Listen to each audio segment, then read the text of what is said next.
An entire civilization will die tonight. That's how Donald Trump began his tirade on X yesterday before his threats fizzled out overnight after Iran presented a 10-point plan for peace.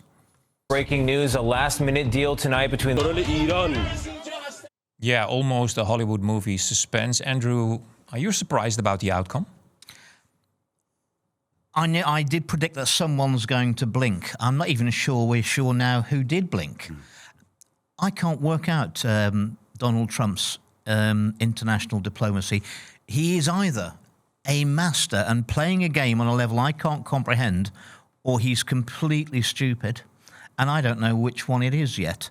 At the end of the day, he's got what he wanted. He's got a ceasefire. But, you know, he's been announcing for days and days that he's going to attack Iran's energy infrastructure and bridges if he doesn't get what he wants. And, of course, it's never a good idea necessarily to tell your opponent exactly what you're aiming for. And, of course, the Iranians mobbed that infrastructure and those bridges with a human shield of civilians. Yeah. And had President Trump and the American forces carried through on their threats, and there'd been massive loss of life from civilians. I mean, what international support he has for the war in Iran would have evaporated overnight. I mean, again, it's a masterstroke from the Iranians. I'm worried, though. I mean, Israel put out a message last night that they thought that the war had got to go on for at least another month.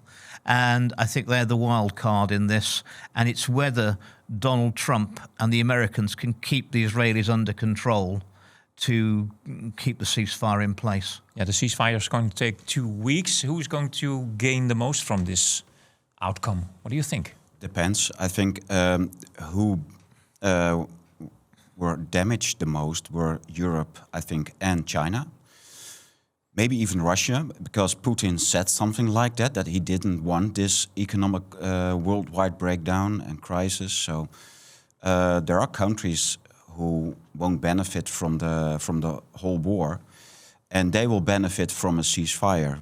I think the most remarkable thing is when you read the 10 points, the plan the Iranians sent to Trump, that he agreed to this plan as a basis to a 2-week ceasefire and negotiate on these points. Now, we do know from the Russia-Ukraine-American negotiations how difficult it is to work something out with Trump. But on the other hand, now the Europeans are not in the game. So that was a hard issue in the Ukrainian negotiations. It was equal, huh? They were not on the table as well. Huh? Exactly, but Trump and Russia had sometimes had some way of agreements, and then Trump had to discuss with the European partners, and they didn't want it. And that's not at the table right now. So the table is very simple. It's Israel. Yeah. And you already said that this whole plan is, I think it's amazing that the Americans agreed to use this 10 points as a basis. Yeah, everybody can find the 10 points on Google with 2 clicks. It's not so difficult. But Tom, have you ever seen a war reported like this? I've never seen a war reported in this way. No. It's different, isn't it? It's completely idiot. You mean the way the media is reporting? Yes. Okay, the propaganda side. The propaganda side of it, but it's being reported differently to other conflicts we've seen, and I don't think there's a great deal of transparency. Yeah, but I'm trying to see who's gaining from this outcome, because whoever gets the oil through the Straits of Hormuz. Yeah, but I'm saying the 10-point agreement, the plan is out in the internet. We don't have to read it here out loud because everybody can find it for themselves. Iran is the most benefiter of this. But the thing is, plan, I think, if you look at it, I mean, it's very simple. Trump is claiming that he has a success. He says the strait is open, but it was open before he started bombing. Now he has to pay to go to the strait. There's nothing changed, but with the situation in advance, the people of Iran are not liberated. They are in the same situation. There's no regime change. So what's the benefit for the U.S.? Yeah, the U.S. has no benefits except that they want to get out of the war somehow. Or don't we see the bigger plan here? What might be the bigger picture that Trump is aiming for? Well, he is 1 year in office. He's in his second term, and from the beginning, he seems to create crisis in many fields. So economical, many crises, and then some of his friends benefit from prices go up, and then suddenly they fall down.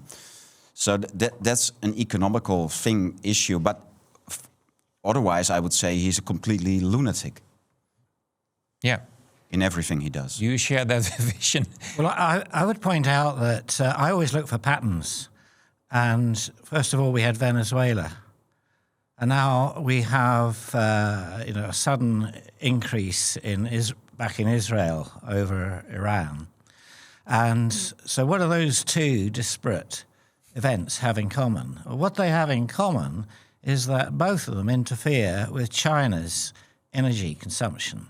And his big number one stated enemy is China and the chip war and everything that goes along with it.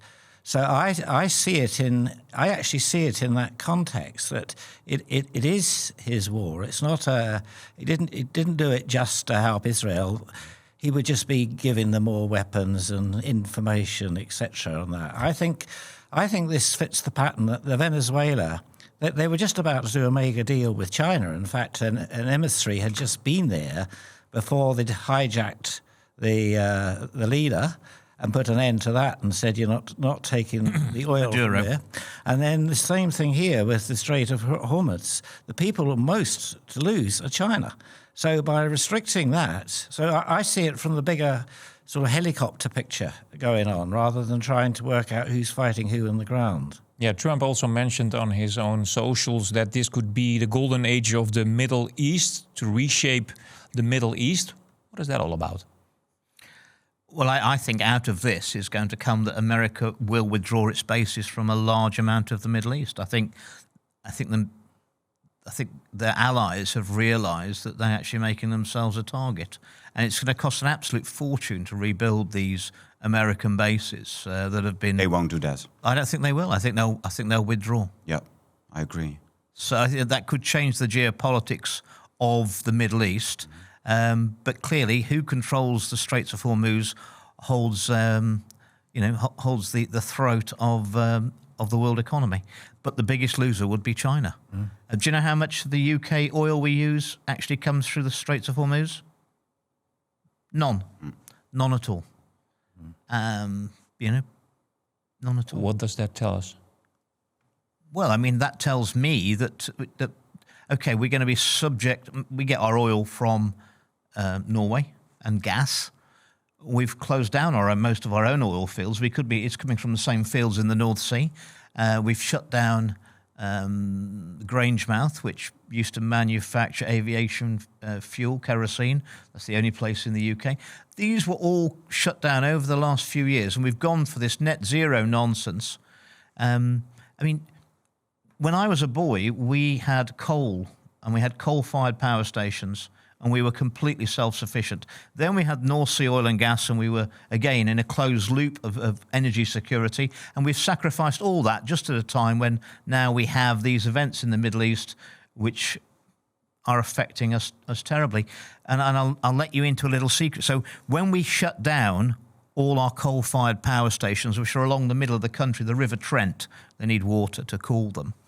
I spoke to some of the engineers who shut them down and decommissioned them, and they actually dismantled the power station and sent it to China. So within months, it was using coal, and it'll probably be the same power stations that are producing reliable, cheap coal-fired electricity to make the green energy products, the solar panels and the wind farms that are giving us unreliable, expensive electricity in the UK, and the Chinese are just laughing at us. Yeah. You think this ceasefire is going to last? We have to wait. I think it's way too early to conclude anything about the negotiations about it. But I think when you look at the long term, then you see that China is the target of the US since the Obama era. America has always said that not Russia, but China is their main enemy, their main competition are in world power, economically, militarily. And the whole Russia thing is, of course, to keep Europe out of global power. So when you split up Europe and Russia, what was going to merge some way with gas and oil, etc. But they're split up by American intervenience. And this whole Ukraine war is to put Europe aside of a big role in the global economy, the global... Putin is reaching out again to Europe now, huh? Yeah? Did it lead to some... I would say he would have enough of our games and lies, but he could also do the same to America. So, but China and Europe were the main targets in the last decades. So China as the main competitor for the US, and Europe as a continent that has to be suppressed. Yeah, you think absolutely? The Americans were actually terrified that Europe would have an alliance with Russia. You'd then have the largest country in the world with the most natural resources in the world, and aligned with Europe, especially Germany's manufacturing capability. And the Americans didn't want that.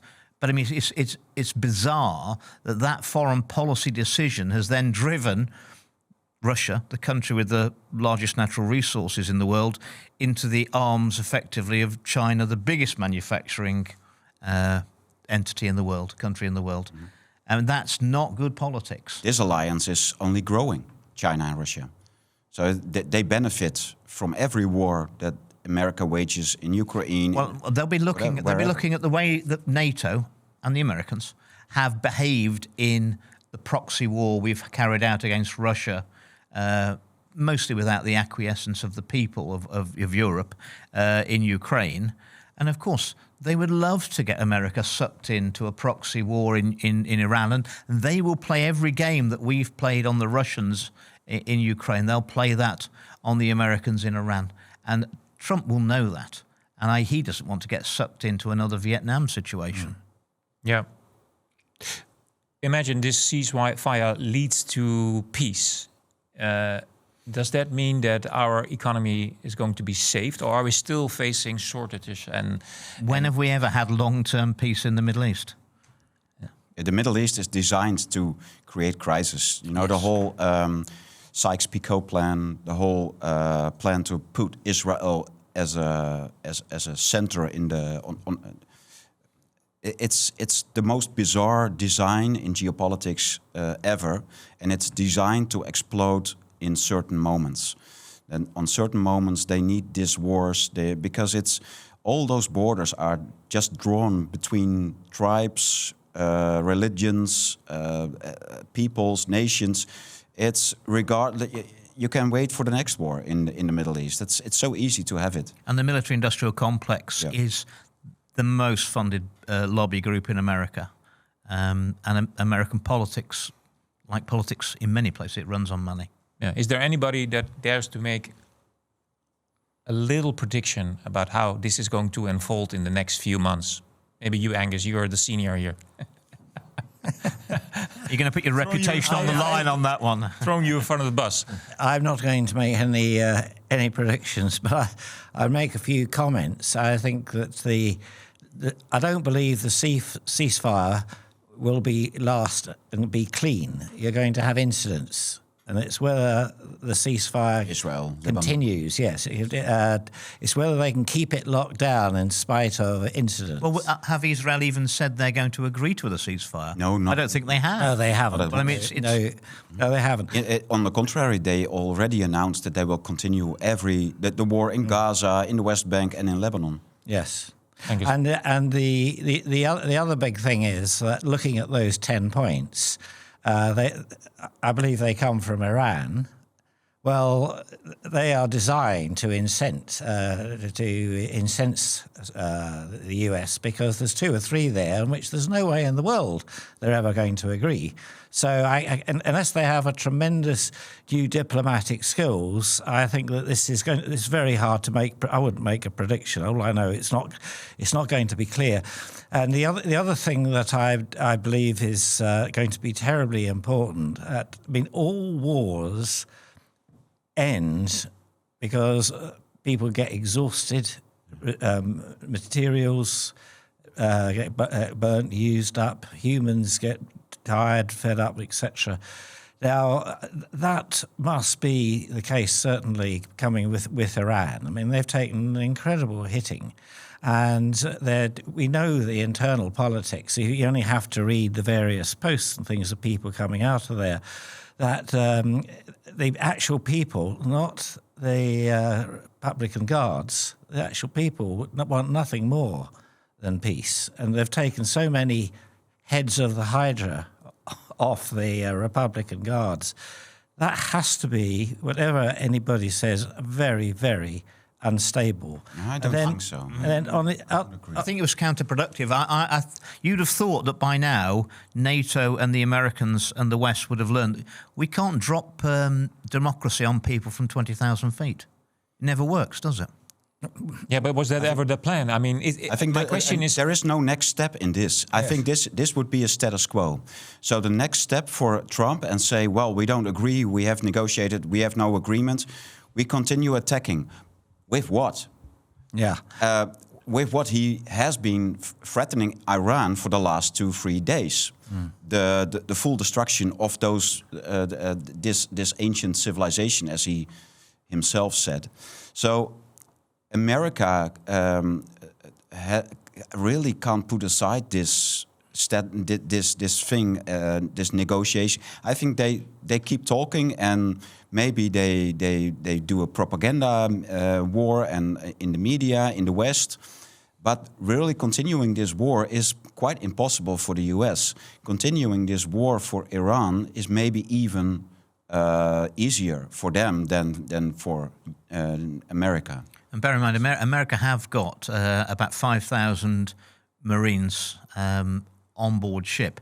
You can't keep those troops on those ships for weeks and weeks and weeks. And there is rumor that there has been much more going on, boots on the ground, in the last weeks than appeared in our media. So to save this pilot, so to speak, that was a bullshit propaganda thing. Well, that was because they've got beacons on all of their equipment and their personnel, saying they didn't know where anybody was. They knew exactly where he was. So they were not telling the truth about any of that. I think they tried out some boots on the ground and see how the Iranian military responded. There are rumors that there was a military confrontation in Iran on the ground, and Americans were kicked out. So you guys agree actually that Trump underestimated Iran and he was put with his back to the wall? I think he continuously underestimated the resistance of the Iranians. And if you start bombing a country, however badly regarded their leadership is, it does tend to solidify the people behind them. It's a problem.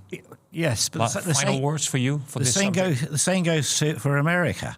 I mean, the longer America's in this mess in the Middle East, the less support Trump's getting from the people in America. And they've got midterms coming up in November. So that's another big crack. So I think it's very finely balanced. That they're both in a very vulnerable situation, I believe, which is why it's impossible to say what's going to happen, and why I believe that the peace will be incredibly fragile, and it's going to have to be strong enough to deal with incursions and breaks, which you get in all so-called ceasefires. Yeah, but he likes to do bold moves. So the whole story with Iran is off the table now. They go into talks, and you won't hear about it. And sometimes the conflict may maybe catch some fire. But I think the real question is what now? Because will he continue with Greenland? Will he continue with Iceland? Will he continue with what do we get now from Trump? Because he is doing this kind of things all the time. This is a big move, the war with Iran. He underestimated it, but what's next? Well, this could be the golden age of the Middle East, he said. It sounds like he's really happy, and I feel confident that it will. Is this just... There was some of the damage to some of the infrastructure in other Middle Eastern countries. You know, the United Arab Emirates, I think their gas fields. I mean, they were saying that the damage is so significant it could take 5 years to get back to the production they had. So even if the war stopped now, and we think that's going to be very difficult, we're not going to be unaffected in the rest of the world in energy markets for some considerable time. And you must have noticed that almost coordinated that the Ukrainians or European technicians firing our missiles out of Ukraine into Russia have been targeting Russian energy infrastructure and gas and oil export terminals. So around the world, that infrastructure has been degraded. Yeah, gentlemen, we're going to talk about the Bilderberg and also about the coordination of the playbook.